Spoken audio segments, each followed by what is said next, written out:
Bonjour, cette vidéo va vous démontrer comment utiliser la fonctionnalité PGP de Control M File Transfer. Control M pour Advanced File Transfer ou AFT supporte le cryptage et le décryptage du fichier à l'aide des applications PGP ou GNU-PG.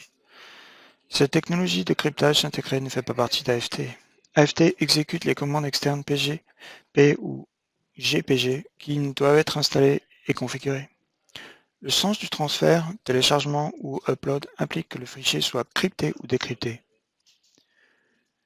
Nous avons ici deux machines, l'une sur laquelle la FT est installée et l'autre est le serveur FTP où nous allons uploader ou télécharger des fichiers. Si AFT télécharge un fichier depuis le serveur FTP, il peut déchiffrer le fichier par la suite. Et quand AFT upload un fichier, il peut le crypter avant de l'envoyer. AFT ne peut pas exécuter les commandes PGP sur un serveur FTP distant. Par conséquent, dans le cas d'un transfert de fichiers distants entre deux serveurs FTP, la fonctionnalité PGP ne peut être utilisée. L'un des deux autres du transfert doit être local AFT local. Ici, je suis connecté à deux machines. Sur la gauche, ma machine AFT où je suis connecté en tant qu'utilisateur V900p. Sur la droite, le serveur SFTP distant. J'ai placé des fichiers texte en clair sur les deux machines que nous utiliserons pour l'encodage PGP.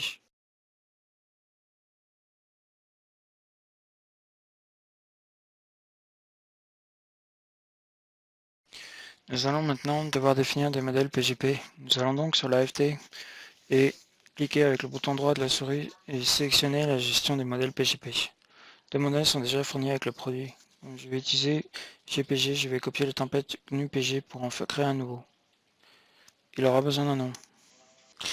Et des chemins complets vers le binaire GPG.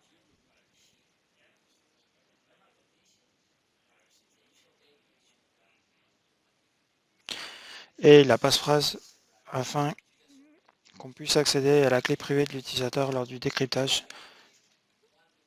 Et nous rajouterons également des destinataires auxquels nous enverrons nos fichiers cryptés. Enfin, nous voyons tous ces paramètres de cryptage et de décryptage que l'AFT transmettra au fichier binaire GPG. Si pour une raison quelconque nous devons modifier ces paramètres, et c'est ici que nous devons le faire.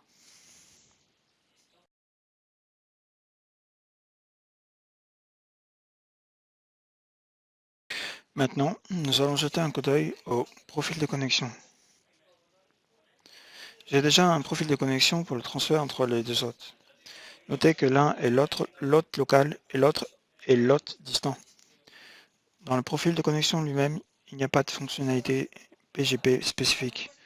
Nous savons que ce profil fonctionne. Nous pouvons donc continuer à définir le travail. Nous sommes maintenant dans le planning domaine du Workload Automation Client et nous allons créer un travail de transfert de fichiers.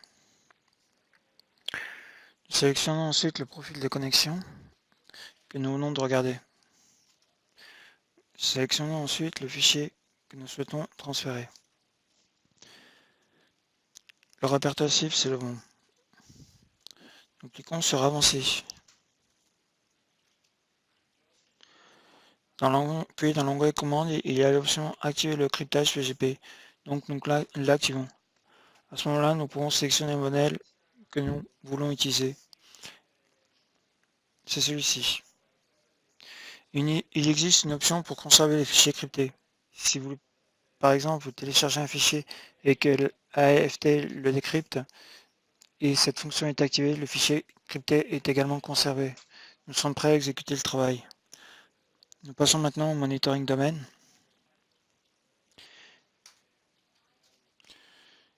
Et nous allons vérifier si le travail a bien été exécuté. Ça s'est bien passé. Nous allons jeter un œil à la sortie. Vous pouvez voir que le transfert est terminé. La commande PGP que nous avons définie a été exécutée. Vous pouvez voir aussi que la commande s'est exécutée avec tous les paramètres que nous avions définis et qu'elle comprend aussi le destinataire. Nous allons vérifier maintenant sur notre système cible que le fichier a bien été uploadé. Le voilà. Voyons voir à quoi il ressemble. Il doit être encrypté.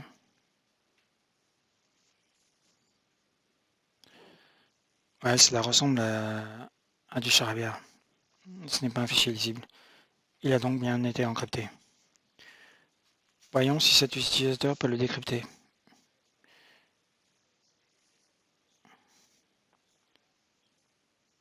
Et là, nous voyons le fichier à nouveau.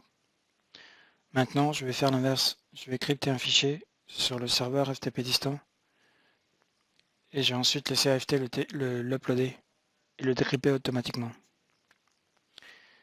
J'ai le fichier ici, je vais le crypter avec cet utilisateur. Le destinataire sera l'utilisateur local sur la machine AFT. Ça, c'est le fichier crypté.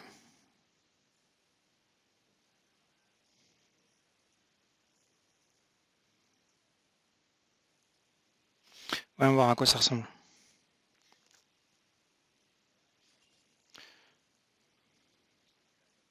C'est bien du crypté. Définissons maintenant un travail pour AFT pour télécharger ce fichier. Nous voici à nouveau dans le planning domaine du Workload Automation Client. Nous allons définir un nouveau job de transfert de fichiers. Et nous avons appelé ce nouveau job GPG Download. Nous utilisons le même profil de connexion, mais nous changeons la direction du transfert. Sur la machine cible, nous sélectionnons le fichier crypté.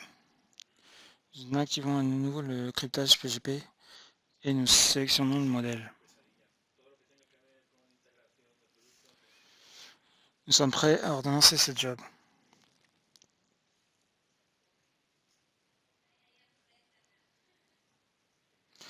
Une fois que le job est ordonnancé, nous retournons au monitoring domaine. Nous voyons que le job s'est bien exécuté et nous jetons un œil à la sortie.